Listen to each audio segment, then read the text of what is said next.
మోకాళ్ళ మరియు నడుము నొప్పులకు చిన్న ఇంజెక్షన్ ద్వారా పరిష్కారం. డాక్టర్ ప్రకాష్ గుడిపూడి 18 సంవత్సరాల అనుభవం. సంప్రదించండి elite spine and pain management centre Manikonda Hyderabad. Ramayana, Torave Ramayana, Batleshwar Ramayana, Asamiya में कथा रामायण, सप्तकांड रामायण और शंकरदेव ने भी वर गीत के अंदर रामायण का वर्णन किया।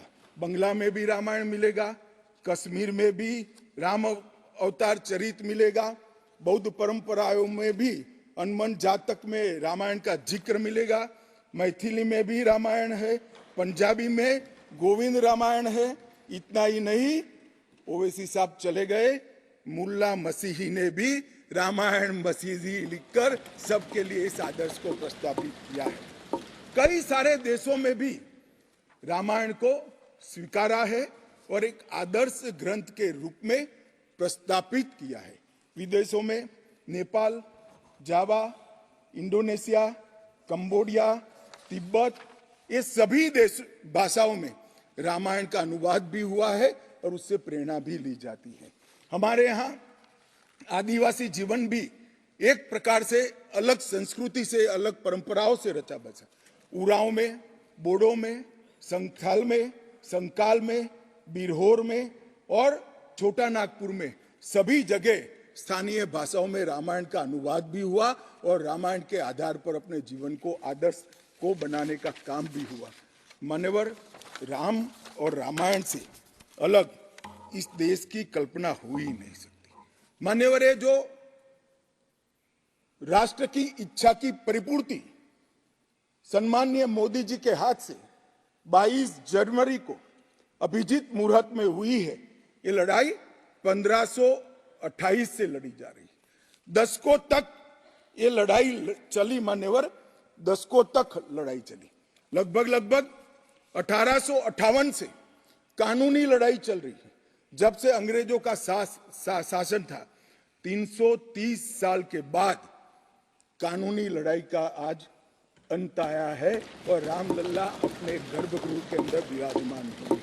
मान्यवर, 330 साल के बाद और 1528 से एक लंबा जो आंदोलन चला उसकी समाप्ति हुई है और देश की आध्यात्मिक चेतना की जागृति हुई है।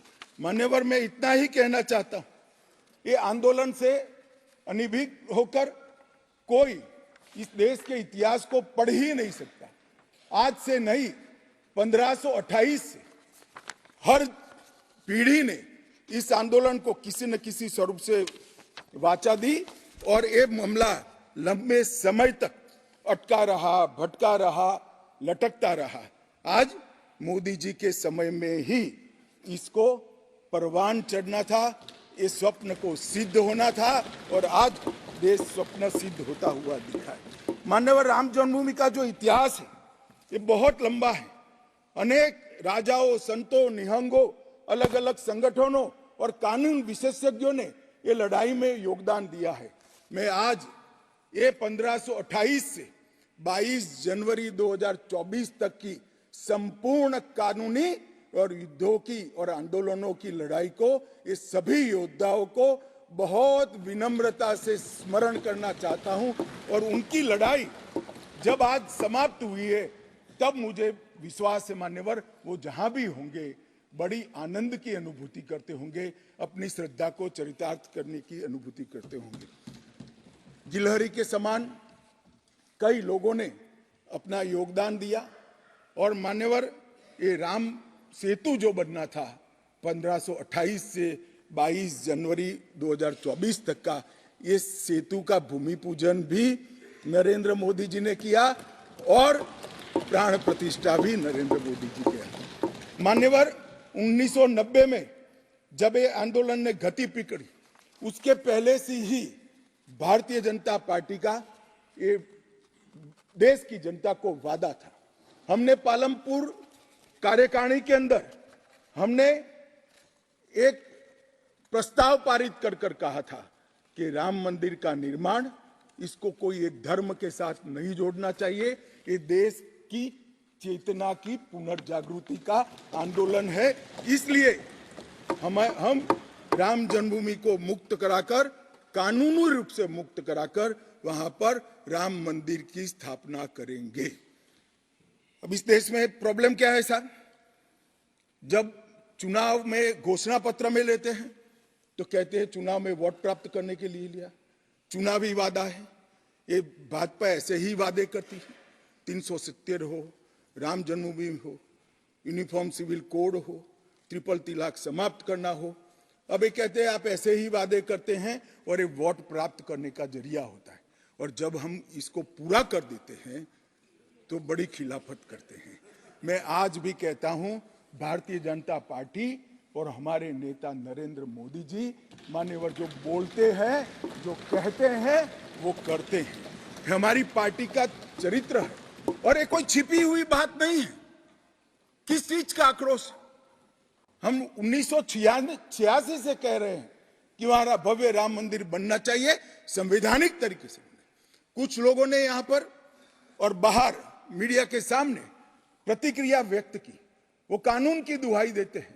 मैं उनको पूछना चाहता हूं कि मान्यवर, क्या सुप्रीम कोर्ट की 5 जजों की खंडपीठ के जजमेंट से आप वास्ता रखते हो या नहीं रखते हो?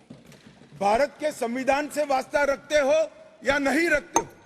किसी ने अगर सुप्रीम कोर्ट की अवहेलना कर वहां पर मंदिर बनाया होता तो आप कुछ भी कह सकते थे, मगर जब देश की सर्वोच्च अदालत के 5 जजों की खंडपीठ ने, और जिसकी अध्यक्षता स्वयं चीफ जस्टिस ऑफ इंडिया और आने वाले 4 चीफ जस्टिस कर रहे थे, ऐसी महत्वपूर्ण बेंच ने जब ये निर्णय लिया, तब आप कैसे कन्नी काट सकते हो?